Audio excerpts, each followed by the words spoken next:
Electric bikes या फिर petrol bikes, ये दो ऑप्शन गाइस अब आपके सामने आ चुके हैं। ये बहुत बड़ा मुद्दा बन चुका है बाइक चूज करने का। ऑडियंस बहुत कंफ्यूज रहती है इन दोनों में से कौन सी बाइक चूज करें। तो दो चॉइस अब आपके सामने आ चुकी हैं and EVs lover and petrol vehicles lover दोनों की अलग अलग टीम बन चुकी है, जो की एक बोरिंग बाइक को छेड़ने की निशानी है। लेकिन पब्लिक बहुत ज्यादा कंफ्यूज रहती है इन दोनों में से कौन सी बाइक परचेज करें। इलेक्ट्रिक वर्सेस पेट्रोल बाइक्स का टाइटल हमेशा ट्रेंड पे रहता है, बट अगर आप भी कंफ्यूज हो इन दोनों के बीच तो आपने बिल्कुल सही वीडियो पर क्लिक किया है। इस वीडियो को पूरा देखने के बाद आप भी पूरा का पूरा श्योर हो जाओगे कि आपको कौन सी बाइक परचेज करनी चाहिए। तो वीडियो को स्टार्ट करने से पहले मैं सभी बेसिक्स को क्लियर कर देता हूँ, मतलब ये इलेक्ट्रिक और पेट्रोल व्हीकल्स में अंतर क्या है। तो भाई देखो, पेट्रोल व्हीकल्स इनके अंदर होता है ICE, बोले तो इंटरनल कंबंशन इंजन, जो कि पेट्रोल को बर्न करके एनर्जी क्रिएट करता है और वही एनर्जी यूज होकर एक बाइक मूव हो पाती है। और यहीं पर लेते हैं एक इलेक्ट्रिक बाइक्स को, जो कि एक बैटरी का यूज करके एनर्जी क्रिएट कर पाती है। अब ऑब्वियसली इनके अंदर तो कोई इंजन वगैरह रहता ही नहीं, सिर्फ इलेक्ट्रिक मोटर होती है जो कोई धुआं वगैरह नहीं छोड़ती है। एंड यही वो रीजन है जो पब्लिक को बिल्कुल भी नुकसान नहीं पहुंचाना चाहती।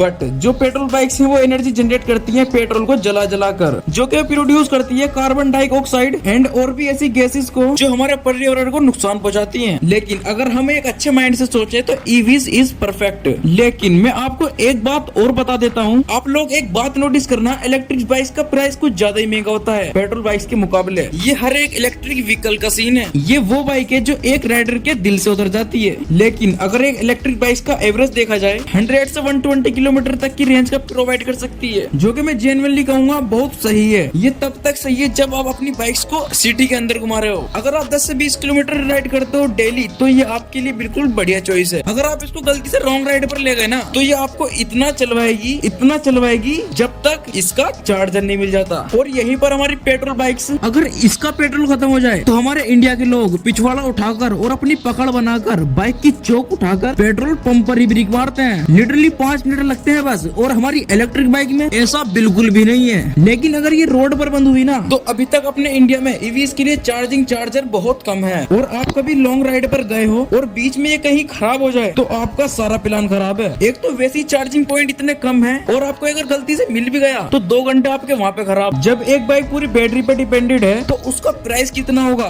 एक आइडिया दूं, एक इलेक्ट्रिक बाइक का ऑलमोस्ट 50% कॉस्ट उसकी बैटरी का ही होता है। अब जो लोग समझदार होंगे वो समझ गए होंगे। और बात करें इसके मेंटेनेंस की तो बहुत ही इजी पड़ने वाला है। देखो, अब एक इलेक्ट्रिक बाइक में फ्यूल अप तो कराना नहीं पड़ता, इसको एक बार घर पर चार्ज करो और घूमो। अगर हम लोग देखें तो 100 किलोमीटर पर आपको 10 to 20 रुपए लगेंगे ईवीज में। मैं बात कर रहा हूँ इलेक्ट्रिसिटी चार्जेस की, मतलब आप लोग अपने घर पर चार्ज करोगे तब। लेकिन अगर पेट्रोल बाइक पर हम 40 का ही माइलेज पकड़े ना तो 100 किलोमीटर पर 250 रुपीज का फ्यूल अप आता है। और इसको लॉन्ग टर्म में कैलकुलेट करोगे ना तो शॉक हो जाओगे। और बात करें इलेक्ट्रिक बाइक की बैटरी चेंज कराने की तो वो तो भाई 7 से 8 साल में खराब होती है। और हमारे इंडिया में तो इतनी चला भी दी ना तो इसको कहेंगे one time investment. But electric bike कभी राइडर को ऐसी फील दे ही नहीं सकती जो पेट्रोल बाइक्स दे सकती है। तो भाई समझने वाले तो समझ गए होंगे, बट जो नहीं समझे वो पहले इसको देखो यार।